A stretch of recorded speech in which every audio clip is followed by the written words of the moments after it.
అలాగే రాజశేఖర్ గారు కూడా యా ఆయనని ఇలాంటి ఒక రోల్ లో మనం చూడలేదు. This the first time that we're seeing him some ఇలాంటి ఒక క్యారెక్టర్ లో, అండ్ హీ డిడ్ టెరిఫిక్. మీ ఇద్దరి chemistry yeah and as a coach గా ఉన్న నాన్నగా ఉన్నప్పుడు కోచ్ వస్తాడు కానీ కోచ్ గా ఉన్నప్పుడు మాత్రం నాన్న రాడు. ఈ రియల్ లైఫ్ లో మీకు ఇది ఎంతవరకు వర్తిస్తుంది మీ నాన్న విషయంలో? ఆల్మోస్ట్ సిమిలర్ అంతే. అవునా? I think most of the fathers are like that కదా. అంతే, they are not expressive usually. అంటే వాళ్ళు అది చెప్పకపోవడం అది గొప్పతనం అనుకుంటారో ఏంటో మరి. అదే మనకి పిల్లలుగా ఏమో కొంచెం చెప్తే బాగుండు కదా, ఇంత కష్టపడుతున్నాం కదా అని ఉంటుంది. బట్ వాళ్ళ పాయింట్ ఆఫ్ వ్యూలో మరి వాళ్ళు చెప్తే తలకెక్కించుకుంటారు అనుకుంటారో, చెప్తే అవి సెంటిమెంట్స్ ఉంటాయి కదా.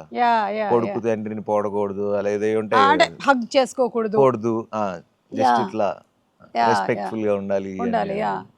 But yeah I don't know. Most recently నాకు రోషన్ మోగ్లీ చూసిన తర్వాత in Vimal I hugged and I'm crying and I'm doing all that.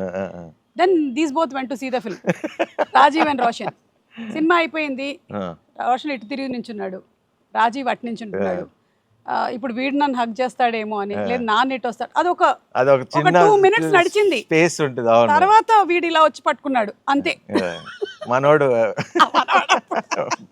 Blast లేదు బ్లాస్ట్ ఏం లేదు, బాగా చేసారా, ఓకే ఓకే అంతేనా, అంతే చలో చాలు ఇంకా పో, ఇంకా చాలు వదిలినాను ఈ టైప్ లో.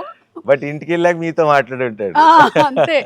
సో ఐ థింక్ ఆ ఫాదర్, మీ ఫాదర్ ఈ సినిమాలో ఏమో జస్ట్ బర్త్డే కూడా హ్యాపీ బర్త్డే కార్డ్ ఇచ్చేసి వెళ్ళాడు కదా. Happy birthday